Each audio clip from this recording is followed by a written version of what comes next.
Financial ম্যানেজমেন্টের একটা important area হচ্ছে ওয়ার্কিং ক্যাপিটাল ম্যানেজমেন্ট বা কার্যকর মূলধন ব্যবস্থাপনা। এই কার্যকর মূলধন ব্যবস্থাপনার একটা ইম্পর্ট্যান্ট টপিক হচ্ছে লিকুইডিটি প্রফিটেবিলিটি ট্রেড অফ বা ট্যাঙ্গেল। এটার মানে কি? প্রথমে একদম সহজ ভাষায় জিনিসটা বলি, ডেফিনেশন 1-2 নম্বরে, তারপর এক্সপ্লেন করছি।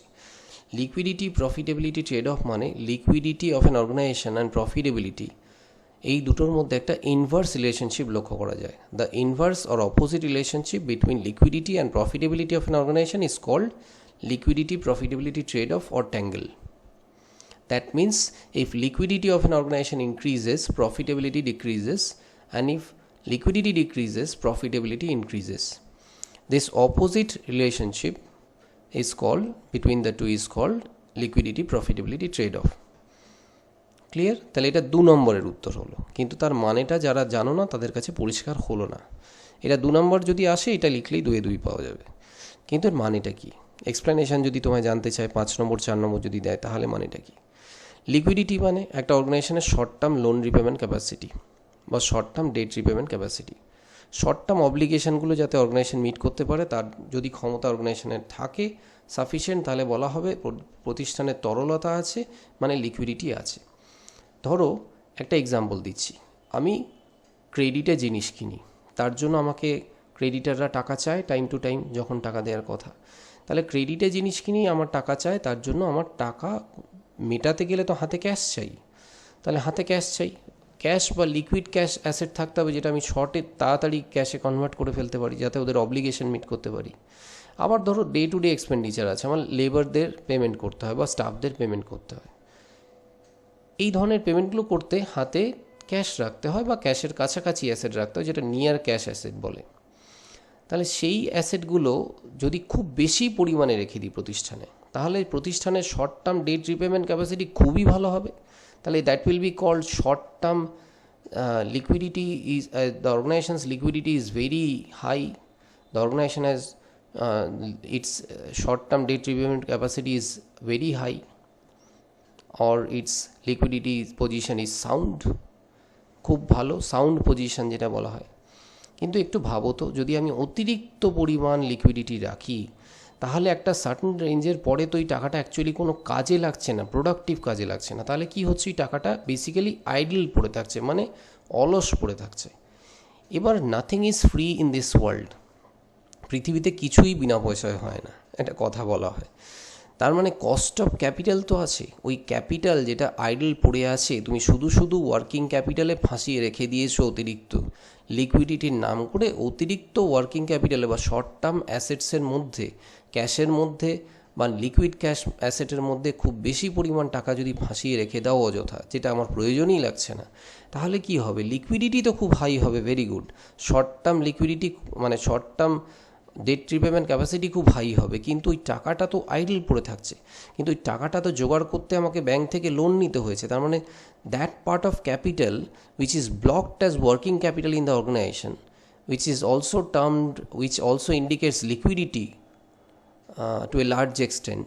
তাহলে ওয়ার্কিং ক্যাপিটালের মধ্যে যদি আমার টাকাটা ফাঁসিয়ে দিয়ে অতিরিক্ত পরিমাণ, যেটা আমার দরকারই লাগছে না, তাহলে সেই টাকাটার জন্য তো আমাকে কস্ট দিতে হচ্ছে ব্যাংকে, কস্ট অফ ক্যাপিটাল থাকছে। বা নিজের সোর্স থেকে যদি টাকা এনে থাকি, তাহলে আমার অপরচুনিটি কস্ট আমি লুজ করছি। মানে সেই টাকাটাকে যদি আমি ব্যাংকেও রাখতাম, অ্যাটলিস্ট ব্যাংক 3-5% ইন্টারেস্ট তো দিত আমাকে। ক্যাশ বক্সে টাকাটা রেখে দিচ্ছি, তাহলে লিকুইডিটি ভেরি হাই, আমি খুব শান্তিতে আছি। But is it very good from the angle of profitability? No, not at all.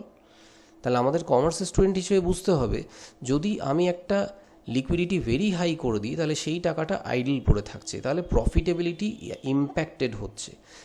আবার উল্টো দিকে বলি যে লিকুইডিটি আমি কমিয়ে দিলাম, একদম কমিয়ে দিয়ে আমি সেইগুলোকে ফিক্সড অ্যাসেটে ইনভেস্ট করলাম, মেশিনারি কিনলাম, ইনফ্রাস্ট্রাকচার বাড়ালাম, যাতে আমার প্রোডাক্টিভ ক্যাপাসিটি বাড়ে, প্রফিটেবিলিটি বাড়ে, আমি সেইগুলোতে ইনভেস্ট করলাম।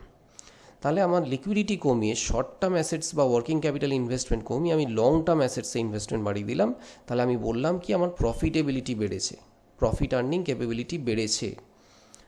যদি আমি ধরে নিই যে সেই প্রতিষ্ঠানে লং টার্ম অ্যাসেটসে ইনভেস্ট করলে প্রফিটেবিলিটি বাড়ে, মানে তার স্কোপ আছে, মার্কেটে ডিমান্ড আছে, তাহলে সেই মেশিনারি কিনলে, ইনফ্রাস্ট্রাকচার বাড়ালে তার প্রফিটেবিলিটি বাড়বে ডেফিনেটলি।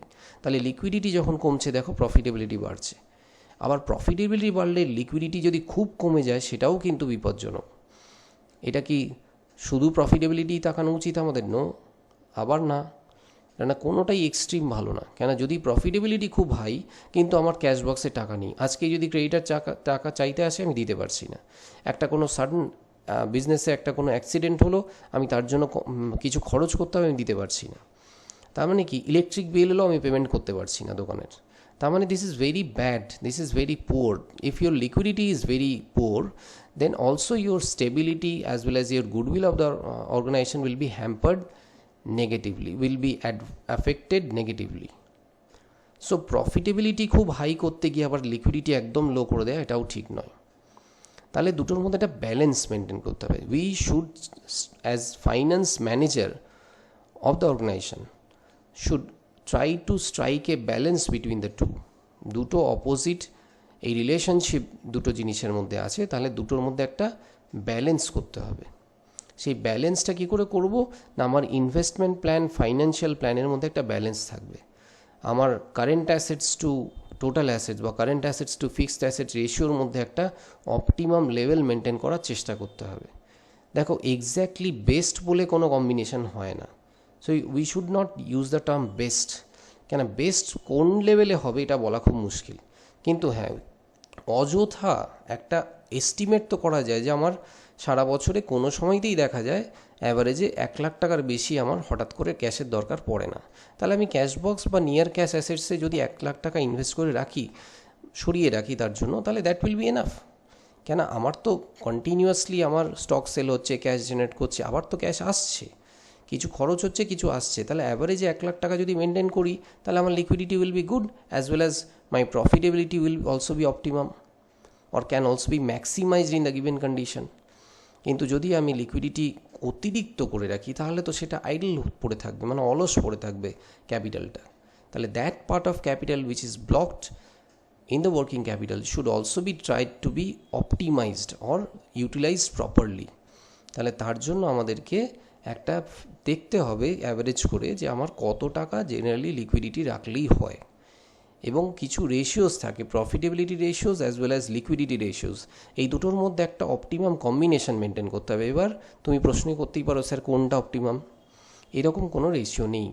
তাহলে লিকুইডিটি প্রফিটেবিলিটি কোন অ্যাঙ্গেলে কোন প্রতিষ্ঠানে গিয়ে ভালো হবে সেটা সেই প্রতিষ্ঠানের নেচারের উপর ডিপেন্ড করে, সেটা সেই প্রতিষ্ঠানের সেই ইন্ডাস্ট্রির ওপর ডিপেন্ড করে। তাহলে আমরা এই ভিডিওতে জানলাম যে লিকুইডিটি প্রফিটেবিলিটি ট্রেড অফ বলতে the inverse or opposite relationship between liquidity and profitability of an অর্গানাইজেশনকে বোঝায়। if liquidity is increased, profitability will decrease. On the opposite side, if liquidity is decreased, in profitability will increase. But extreme of any of the two is not desirable. Finance manager should maintain a balance between the two. Clear? Thank you very much.